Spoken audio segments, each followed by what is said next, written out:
Hello दोस्तों, कैसे हैं आप सभी। होप सो आप सभी अच्छे होंगे। दोस्तों, सबसे पहले तो आप सभी को नमस्कार, आदाब, सत श्री अकाल and welcome to future server where gets knowledge rider. दोस्तों, आज हम लोग बिजनेस स्टैटिस्टिक्स के PYQ सॉल्व करने वाले हैं और साथ ही साथ हम लोग ये डिस्कस करने वाले हैं कि जो भी आपके गेस्ट क्वेश्चन है वो क्या होंगे। ये मैं बस गेस करूँगा, मैं आपको लिखवाऊँगा। लिटरली मैं कह रहा हूँ कि मैं आपकी क्या करूँगा, लिखवाऊँगा आपको। मैं ओरली बताऊँगा और आपको ही लिखना पड़ेगा कहीं, ठीक है। और मैं ये वीडियो के लास्ट में, हो सकता है बीच बीच में वीडियो को बताते रहूँ, तो आपके हो सकते हैं 5 से 10 क्वेश्चन जो हैं वो गेस्ट क्वेश्चन हो जाएंगे, ठीक है। तो हम लोग उसके बारे में डिस्कस करने वाले हैं, तो इस वीडियो के लास्ट तक बने रहिए, क्योंकि मैं बीच बीच में बताते रहूँगा कि कौन कौन से क्वेश्चन गेस्ट हैं और वो आपको नोट करने होंगे, ठीक है। तो चलिए दोस्तों, बिना देर के वीडियो को स्टार्ट करते हैं। लेकिन इससे पहले दोस्तों, अगर आपने चैनल को अभी तक सब्सक्राइब नहीं किया, सब्सक्राइब करके बेल आइकन दबाएं ताकि जो भी अपडेट्स हमारे चैनल पर आए कहीं आपसे मिस ना हो जाएं। और एक बात और दोस्तों, कि अगर आपने हमारे टेलीग्राम चैनल को अभी तक ज्वाइन नहीं किया है तो टेलीग्राम चैनल को जरूर ज्वाइन कर लीजिएगा, क्योंकि वहीं पर मैं जितने भी लेक्चर्स होते हैं वहीं के PDF नोट्स वहीं पर अपलोड करता हूँ। मतलब लेक्चर जो भी होते हैं उनके PDF नोट्स मैं वहीं पर अपलोड करता हूँ। इसलिए टेलीग्राम चैनल को जरूर ज्वाइन कर लीजिएगा, जिसका लिंक मैंने डिस्क्रिप्शन बॉक्स में पिन कर दिया, वहाँ से जाके आप हमारे टेलीग्राम चैनल को ज्वाइन कर सकते हैं, ठीक है। दोस्तों, सबसे पहला जो क्वेश्चन गेस्ट है, not a guest question but a previous year question, वो है इंडेक्स नंबर और इकोनॉमिक बैरोमीटर। इसको डिस्कस करना है और एक्सप्लेन करना है यूटिलिटी ऑफ इंडेक्स नंबर। ध्यान दीजिएगा, इंडेक्स नंबर को इकोनॉमिक बैरोमीटर कंसीडर किया जाता है, इसलिए क्योंकि ये एक तरीका देता है चेंजेस को मेज़र और चेंजेस को ट्रैक करने का अलग अलग इकोनॉमिक वेरिएबल में ओवर टाइम। ये एक इम्पॉर्टेंट टूल है इकोनॉमिस्ट के लिए, पॉलिसी मेकर के लिए, बिजनेसेस के लिए, टू एनालाइज ट्रेंड, कि वो क्या करें, ट्रेंड को एनालाइज करें और इन्फॉर्म डिसीजंस बनाएं। इंडेक्स नंबर का यूज़ किया जाता है रिप्रेजेंट करने के लिए रिलेटिव चेंज, मतलब जो भी स्पेसिफिक वेरिएबल है उसमें जो रिलेटिव चेंज आ रहा है, उस रिलेटिव चेंज को रिप्रेजेंट करने के लिए इंडेक्स नंबर का यूज़ किया जाता है। जैसे कि प्राइसेस हो गया, प्रोडक्शन हो गया, या फिर एम्प्लॉयमेंट हो गया, जिसको कि बेस पीरियड के साथ कंपेयर किया जाता है। यह हेल्प करता है समझने में डायरेक्शन और मैग्नीट्यूड, चेंजेस जो आ रहे हैं इन वेरिएबल्स में, उन चेंजेस का क्या डायरेक्शन है, उन चेंजेस का क्या मैग्नीट्यूड है, ये समझने में इंडेक्स नंबर हमारी मदद करता है, बिना बॉक्ड डाउन हुए bye the actual numerical values, ठीक है। मतलब कि बिना एक्चुअल न्यूमेरिकल वैल्यूज़ में फंसे हुए आप आसानी से क्या कर सकते हैं, इन वेरिएबल्स के मैग्नीट्यूड और इनके डायरेक्शन को समझ सकते हैं with the help of index number. और यही कारण है कि इंडेक्स नंबर को इकोनॉमिक बैरोमीटर कहा जाता है, बिकॉज ये मेज़र करता है और ट्रैक करता है उन चेंजेस को जो कि अलग अलग इकोनॉमिक वेरिएबल्स में आ रहा है ओवर टाइम। और ये एक तरह का इंपॉर्टेंट टूल है इकोनॉमिस्ट के लिए, पॉलिसी मेकर के लिए, बिजनेसेस के लिए, कि वो क्या करे, ट्रेंड को एनालाइज करे कि क्या ट्रेंड चल रहा है और इन्फॉर्म्ड डिसीजंस लें। इंडेक्स नंबर का यूज़ किस लिए किया जाता है, तो रिलेटिव चेंजेस को रिप्रेजेंट करने के लिए लिया जाता है स्पेसिफिक वेरिएबल के वैल्यू में, जैसे कि पार्टी हो गया, जैसे कि प्राइसेस हो गया, प्रोडक्शन हो गया, एम्प्लॉयमेंट हो गया, जो कि कंपेयर किया जाता है किसके साथ, बेस पीरियड के साथ। यह हेल्प करता है समझने में डायरेक्शन और मैग्नीट्यूड चेंजेस का इन दिस वेरिएबल और without getting bogged down by the actual numerical values. अगला क्या बोला था, explain the utility of index number. चलिए, यूटिलिटी ऑफ इंडेक्स नंबर जो है अलग अलग एस्पेक्ट्स में लाई करता है। पहला है इन्फ्लेशन मेजरमेंट। सबसे जो प्राइमरी यूज़ है इंडेक्स नंबर का वो क्या है, कि इसका यूज़ हम लोग महंगाई को मापने के लिए करते हैं। जैसे कि आपका CPI है, मतलब कि कंज्यूमर प्राइस इंडेक्स, और PPI है, मतलब कि प्रोड्यूसर प्राइस इंडेक्स। ये कॉमनली यूज़ किया जाता है उन चेंजेस को मेज़र करने के लिए जो कि जनरल प्राइस लेवल में आ रहा है। ये जो है हेल्प करता है पॉलिसी मेकर को और इंडिविजुअल को कि वो अपने इकोनॉमिक प्लान्स में क्या लाएं, एडजस्टमेंट लाएं। इकोनॉमिक एनालिसिस, इंडेक्स नंबर जो है ये इकोनॉमिस्ट्स को एनेबल करता है कि वो क्या करें, इकोनॉमिक ट्रेंड और पैटर्न को एनालाइज करें। जो भी इकोनॉमिक पैटर्न है, जो भी इकोनॉमिक ट्रेंड है, उसको एनालाइज करें। फॉर इंस्टेंस, मान लीजिए कि स्टॉक मार्केट इंडेक्स जो है वो प्रोवाइड कर रहा है insight into performance of a basket of a stock, जो कि रिफ्लेक्ट कर रहा है over health of the market. That is basically और economic analysis. Policy formulation, government and central bank use index number. Government यानी कि सरकार, भारत सरकार नहीं, सरकार, केंद्र सरकार और केंद्रीय बैंक ये इंडेक्स नंबर का यूज़ करते हैं आर्थिक नीतियों को लागू करने के लिए या आर्थिक नीतियाँ लाने के लिए। बाय ट्रैकिंग इंडिसेस, कुछ इंडिसेस को ट्रैक करके, जैसे कि आपका अनएम्प्लॉयमेंट रेट हुआ या फिर GDP ग्रोथ हुआ, इन इंडिसेस को ट्रैक करके पॉलिसी मेकर आसानी से उन क्षेत्रों को आइडेंटिफाई कर सकते हैं, उन क्षेत्रों का पता लगा सकते हैं जहाँ पे ज़रूरत है ध्यान देने की, जहाँ पे ध्यान देने की ज़रूरत है उन क्षेत्रों का पता लगा सकते हैं। कैसे, इन इंडिसेस को ट्रैक करके, जैसे कि अनएम्प्लॉयमेंट रेट और GDP ग्रोथ। इससे पॉलिसी मेकर आसानी से पता कर सकते हैं कि भाई हमें कहाँ ज़्यादा ध्यान देने की ज़रूरत है। एंड डिज़ाइन अप्रोप्रिएट इंटरवेंशन, और डिज़ाइन कर सकते हैं उचित इंटरवेंशन कि कितना हमें उसमें दखलंदाजी देना है, इसको वो डिज़ाइन कर लेते हैं। कौन? गवर्नमेंट, ठीक है। और फिर पॉलिसी मेकर। अगर अगली बात करते हैं यूटिलिटी के बारे में कि इसका अगला यूज़ क्या है। बेसिकली यूटिलिटी का मतलब है कि इंडेक्स नंबर का यूज़ कहाँ कहाँ है। तो पहला, इंडेक्स नंबर का यूज़ इन्फ्लेशन के मैनेजमेंट में यानी कि महंगाई को प्रबंधित करने में है। दूसरा, इकोनॉमिक एनालिसिस करने में, कि आर्थिक जो चीज़ें उनको पता लगाने में, उन पर एनालाइज करने के लिए, उन पर विश्लेषण के लिए। तीसरा, पॉलिसी में फॉर्मुलेशन।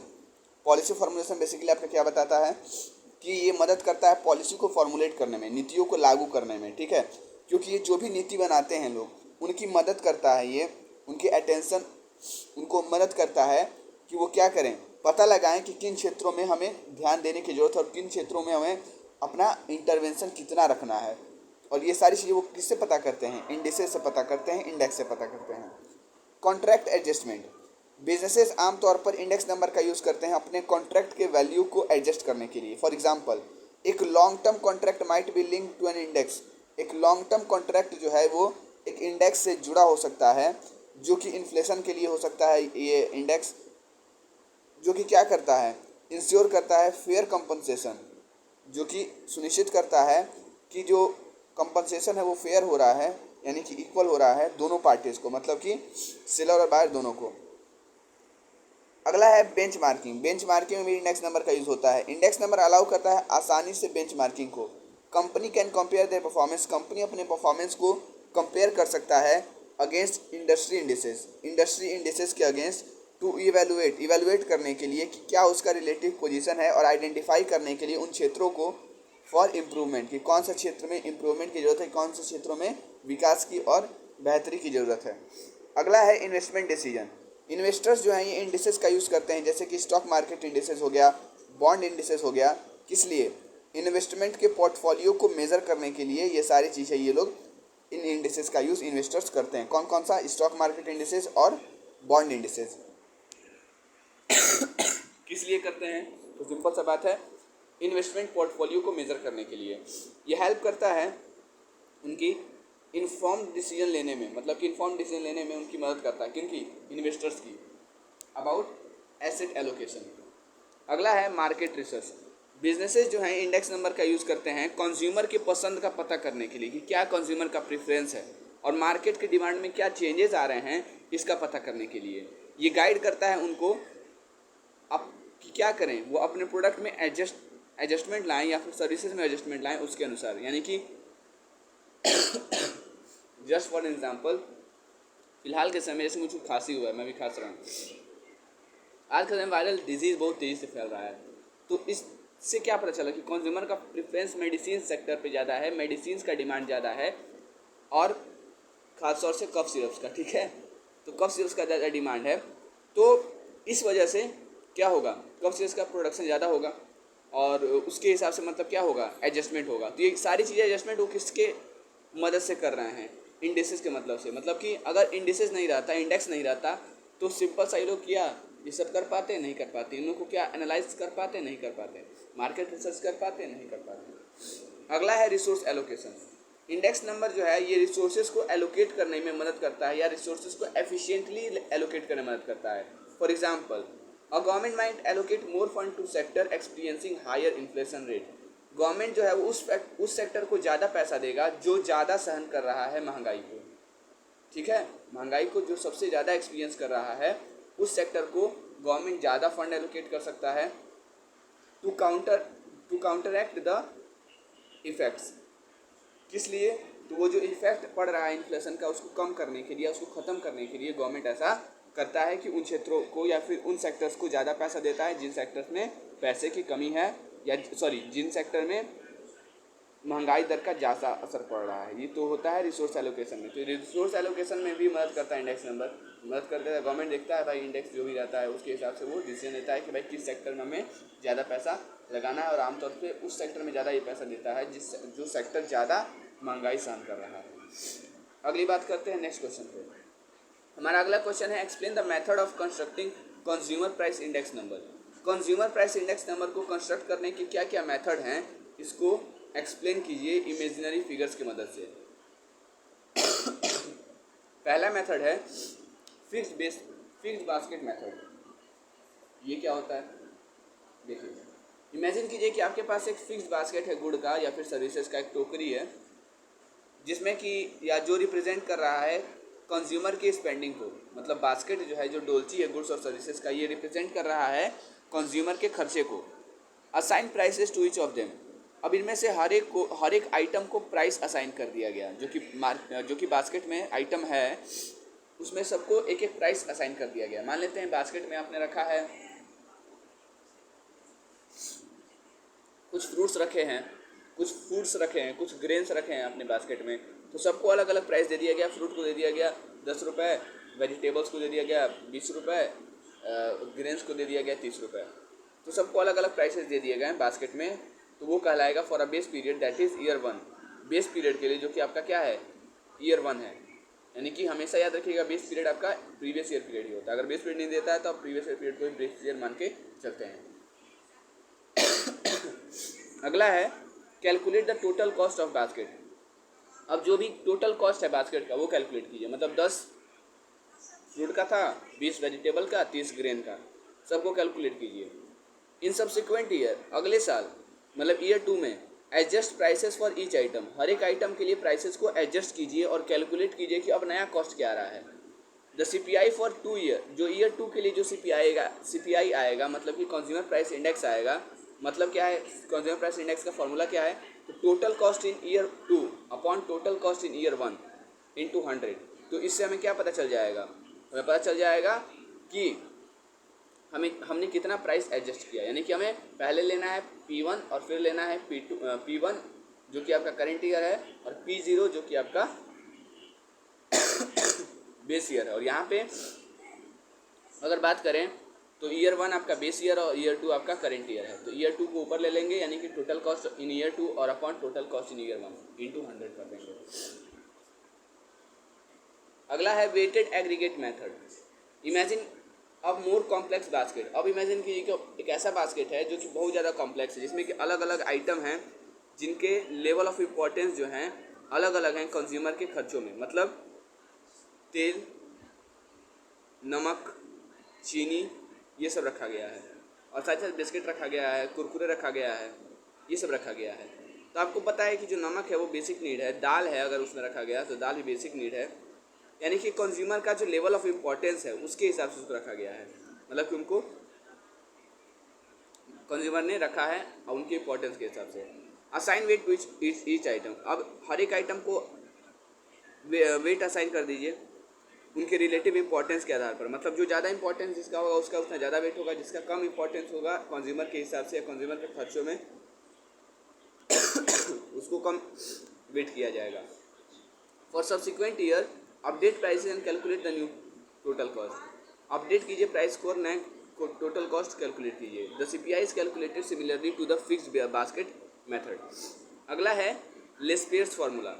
इस मेथड में हम प्राइसेस और क्वांटिटीज़ का यूज़ करते हैं बेस पीरियड से, और हर एक आइटम की बेस पीरियड क्वांटिटी को करेंट पीरियड प्राइस से क्या कर देते हैं, मल्टीप्लाई कर देते हैं। मल्टीप्लाई कर देते हैं हर एक आइटम के बेस पीरियड क्वांटिटी को करेंट पीरियड के प्राइस से, यानी कि Q0 इंटू P1, ठीक है, इससे इंटू कर देते हैं। करेंट ईयर के प्राइस से हम लोग को क्या कर देते हैं, बेस ईयर की क्वांटिटी को इंटू कर देते हैं, और उसके बाद इन प्रोडक्ट्स को सम कर देते हैं, और जो भी सम आता है उसको डिवाइड कर देते हैं बेस पीरियड क्वांटिटी और मल्टीप्लाई कर देते हैं उसको बेस पीरियड प्राइस से। कहने का मतलब है P1 इंटू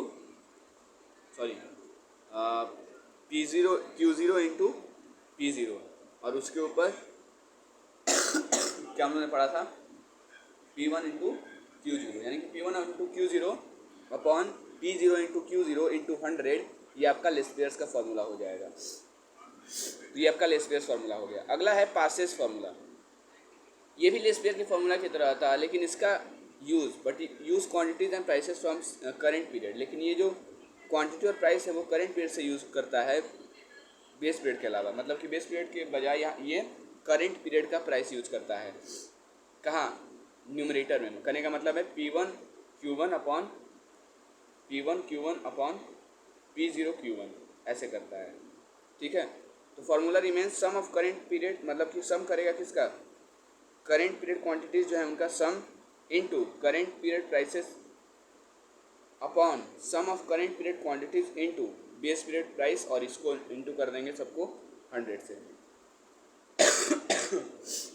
बहुत ज़्यादा वायरल हो गया है, कोई दिक्कत नहीं है, आगे बात करते हैं।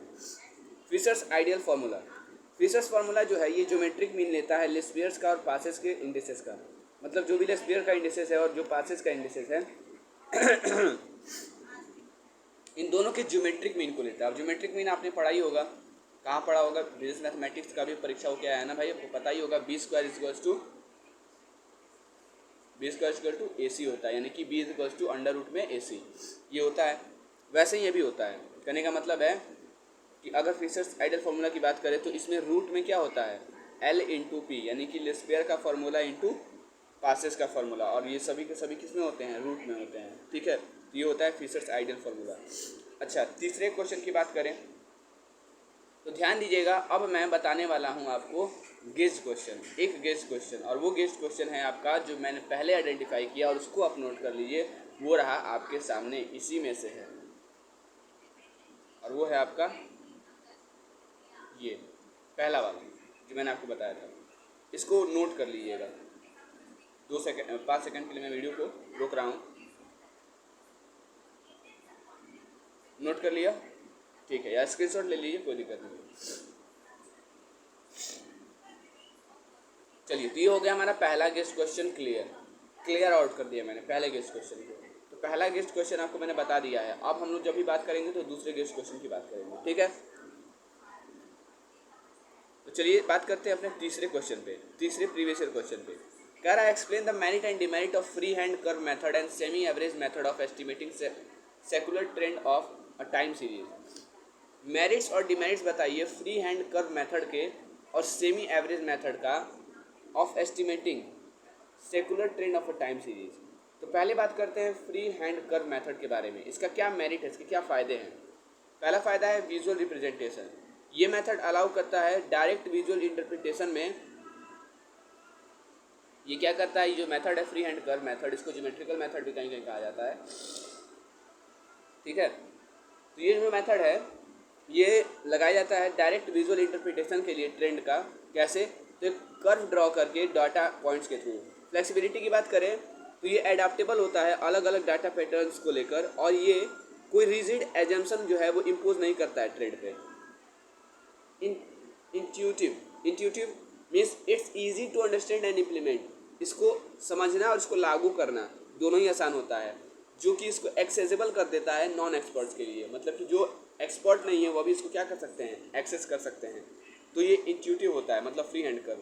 पहला हो गया विजुअल रिप्रेजेंटेशन, इसका फ़ायदा मतलब ये मेथड अलाउ करता है डायरेक्ट विजुअल इंटरप्रिटेशन ट्रेंड का, कैसे, तो कर्व बनाकर डाटा पॉइंट्स के थ्रू। फ्लेक्सिबिलिटी की बात करें तो ये एडाप्टेबल होता है अलग अलग डाटा पैटर्न से, और ये कोई भी इम्पोज नहीं करता है रिजिड एजम्पशन ट्रेंड के ऊपर।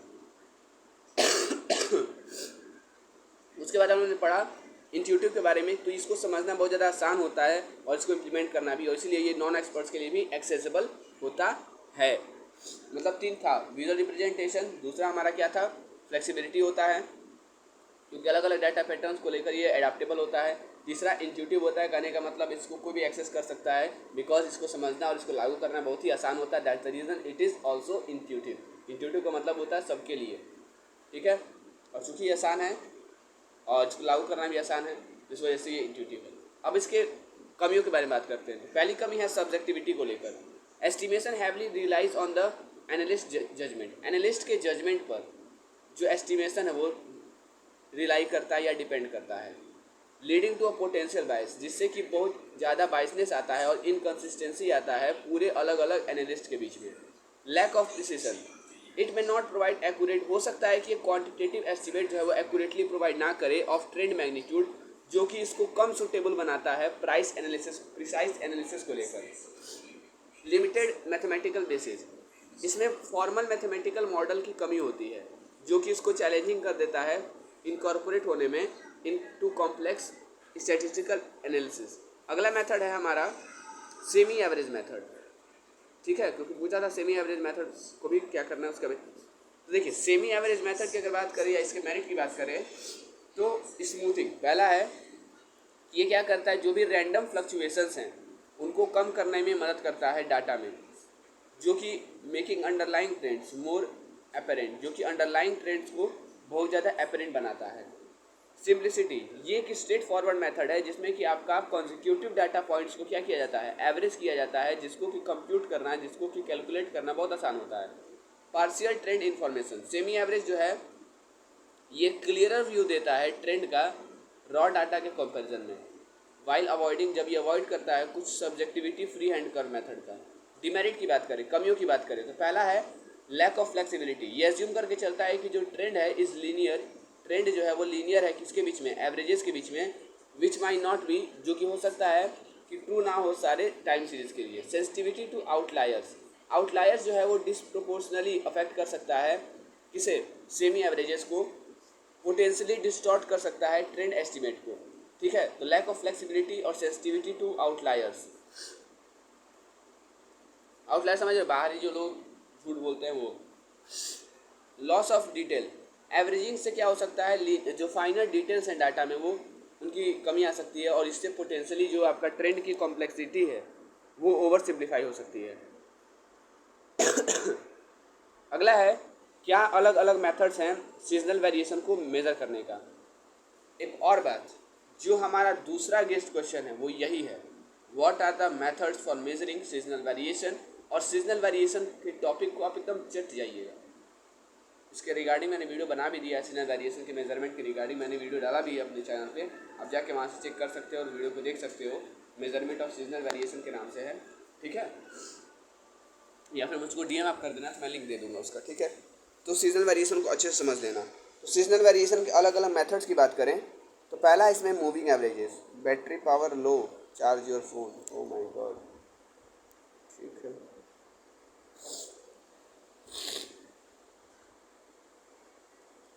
पहला है मूविंग एवरेजेस, ये जो मेथड है इसमें आपका specific number of consecutive observation जो है उसको कैलकुलेट किया जाता है typically with in a given season. The resulting, और जो रिजल्टिंग मूविंग एवरेज आता है वो मदद करता है शॉर्ट टर्म फ्लक्चुएशन को स्मूथ आउट करने में, जो कि आसान बना देता है अंडरलाइन करने में सीजनल पैटर्न को। Ratio two moving average method, ये मेथड में एक्चुअल वैल्यू गिवन पीरियड के लिए डिवाइड किया जाता है मूविंग एवरेज से उसी पीरियड के लिए। ये रेशियो हेल्प करता है एडजस्ट करने में सीजनल फ्लक्चुएशंस को और आसान बनाता है स्पॉट करने में डेविएशन टाइपिकल सीजन पैटर्न से। Seasonal index method, seasonal indexes को कैलकुलेट किया जाता है कैसे, तो किसी स्पेसिफिक सीजन के एवरेज वैल्यू को फाइंड करके और उसको डिवाइड करके ओवरऑल एवरेज से। ये इंडेक्स एक फैक्टर प्रोवाइड करता है जिसके थ्रू डाटा हर एक सीजन के लिए मल्टीप्लाई होता है सीजनल इफेक्ट को हटाने के लिए। सेंटर्ड मूविंग एवरेजेस, ये रेगुलर मूविंग एवरेज की तरह होता है। सेंटर्ड मूविंग एवरेज में आपका एक सेट नंबर जो होता है ऑब्जर्वेशन का उसको एवरेज किया जाता है। हाउएवर ये एवरेज सेंटर्ड होते हैं किसके अराउंड, पीरियड ऑफ इंटरेस्ट के around, rather than trailing behind it. ये मेथड प्रोवाइड करता है बेटर एस्टिमेट अंडरलाइन ट्रेंड का और रिमूव करता है सिग्नल फ्लक्चुएशंस को। रेशियो टू ट्रेंड मेथड, यहाँ पे ऑब्जर्व वैल्यूज़ जो हैं उनको डिवाइड किया जाता है ट्रेंड वैल्यू से, मतलब जो भी आपने ऑब्जर्व किया उसको आप ट्रेंड वैल्यू से डिवाइड करते हैं, ठीक है। टू नॉर्मलाइज, किस लिए, तो डाटा को नॉर्मलाइज करने के लिए और ट्रेंड कॉम्पिटेंट को रिमूव करने के लिए। ये रेशियो हेल्प करता है रिवील करने में सीजनल वेरिएशन को बहुत अच्छे तरीके से। Decomposition, decomposition involve breaking down a time series. Decomposition का मतलब क्या है, साइंस का डिकम्पोजिशन है, ये दूसरा डिकम्पोजिशन है। इसमें हम लोग टाइम सीरीज को अलग अलग कंपोनेंट्स में बांट देते हैं, जैसे कि ट्रेंड, सीजनैलिटी और रेसिडुअल। सॉरी दोस्तों, इस मेथड या ये मेथड जो है ये यूज़फुल होता है समझने के लिए कि क्या एक इंडिविजुअल का कंट्रीब्यूशन है हर एक कंपोनेंट का, या हर एक कंपोनेंट को लेकर क्या हर एक इंडिविजुअल का कंट्रीब्यूशन है, और इससे क्या होता है जो सीजनल वेरिएशन है वो आइसोलेट होता है, या फिर ये क्या करता है जो भी आपका सीजनल वेरिएशन है उसको आइसोलेट करता है। अब स्टैटिस्टिकल क्वालिटी कंट्रोल के क्या फ़ायदे हैं? पहला है early detection of defects. Analysing data from production process, आप आसानी से आइडेंटिफाई कर सकते हैं डिफेक्ट और वेरिएशन को जल्दी ही। कैसे? तो जो डिफेक्टिव प्रोडक्ट्स उनकी क्रिएशन को रोककर और मिनिमाइज करके वेस्ट को।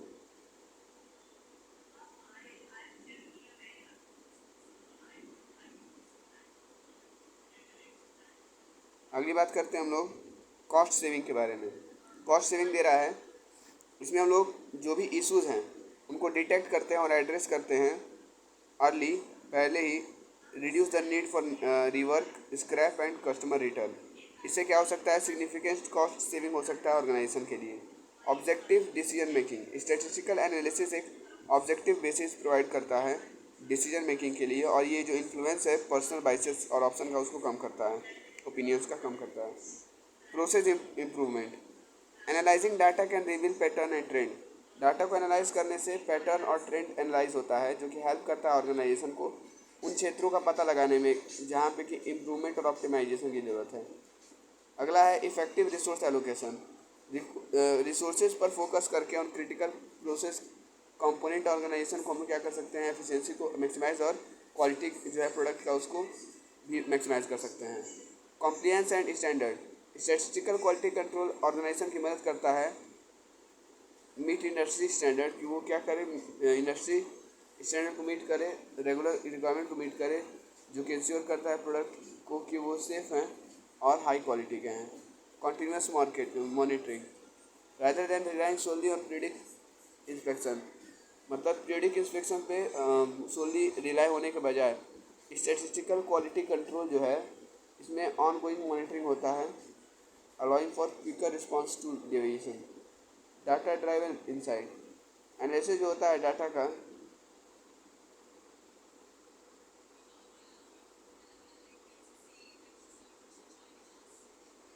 डाटा ड्राइवन इंसाइट हो गया। अब अगली बात करते हैं कस्टमर सेटिस्फेक्शन के बारे में।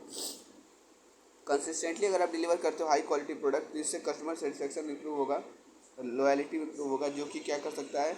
बिजनेस को रिपीट कर सकता है और पॉजिटिव आ सकते हैं।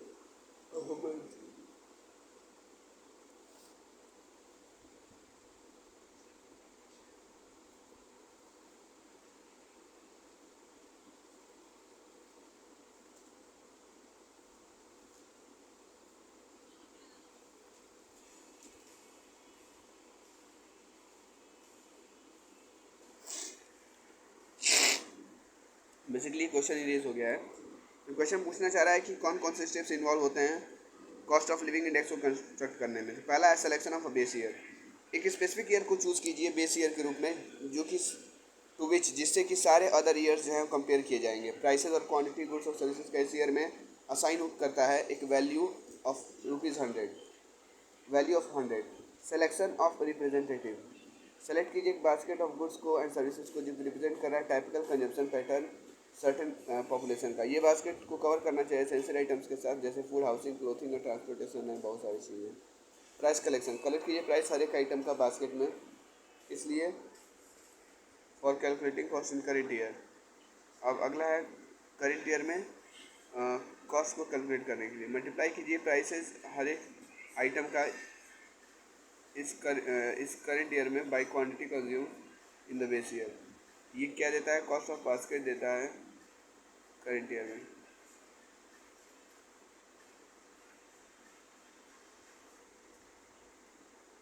अगली बात करते हैं हम लोग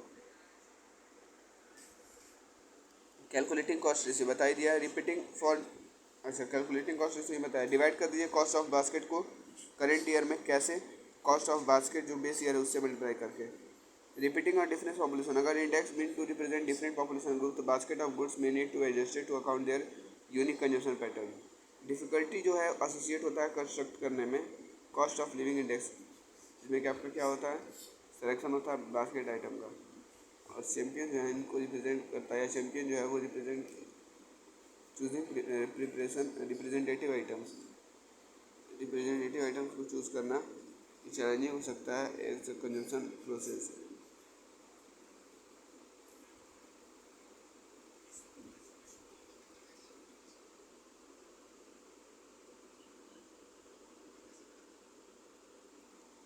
अगली बात करते हैं हम लोग क्वालिटी चेंजेस के बारे में।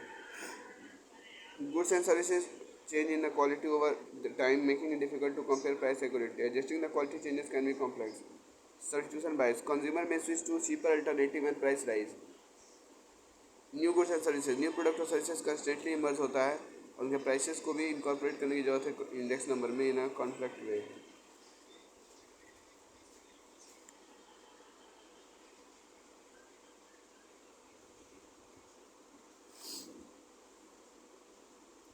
Ability of data, consistently collect करना एक्यूरेट और up to date price data हर एक आइटम्स के लिए बास्केट में can be resource intensive. Changing consumption pattern, over time जो लोगों के प्रेफरेंस और कंजम्पशन का पैटर्न है have evolve requiring the basket for of goods to be updated. उसको चाहिए बास्केट ऑफ गुड्स अपडेट रहने के लिए to stay relevant.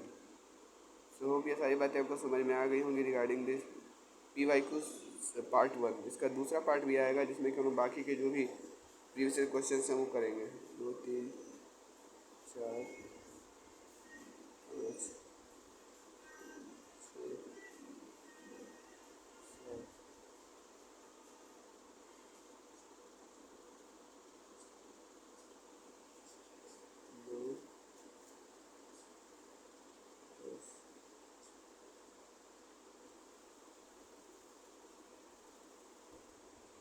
So hope ये सारी बातें आपको समझ में आ गई होंगी regarding this PYQ live session part 1।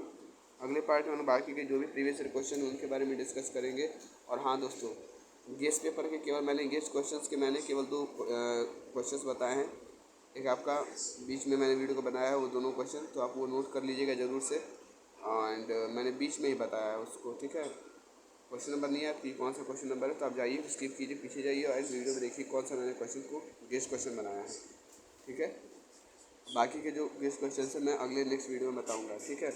So till then stay tuned with server where gets knowledge rider. तब तक के लिए आप सभी को फिर टीम की तरफ से धन्यवाद।